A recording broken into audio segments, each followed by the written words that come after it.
ഇന്ധനം തീരുന്നതുവരെ ആ വാഹനം പ്രവർത്തിച്ചിട്ടുണ്ടാവാം. അങ്ങനെയെങ്കിൽ ചോദ്യം ഇതാണ്, ഇന്നലെ രാത്രി 8:00 ഈ വാഹനം റീസ്റ്റാർട്ട് ചെയ്തിട്ടുണ്ടെങ്കിൽ ആ സമയം അർജുൻ ജീവനോടെ ഉണ്ട് എന്നുള്ളതാണ് നമുക്ക് പ്രതീക്ഷ നൽകുന്ന ഏറ്റവും നല്ല ഒരു സൂചനയാണ് ഇന്നലെ 8:00 വണ്ടി സ്റ്റാർട്ട് ആയിട്ടുള്ള കാര്യം.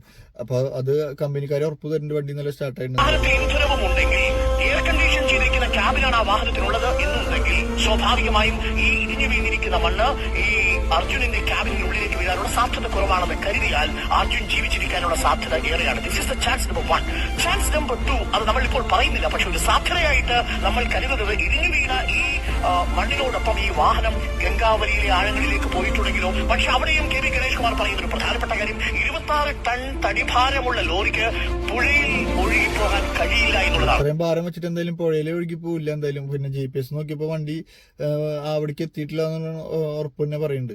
അപ്പോ അർജുൻ എന്തായാലും നാളെ ജീവനോടെ തിരിച്ചു കിട്ടട്ടെ എന്ന് പ്രാർത്ഥിക്കുന്നു.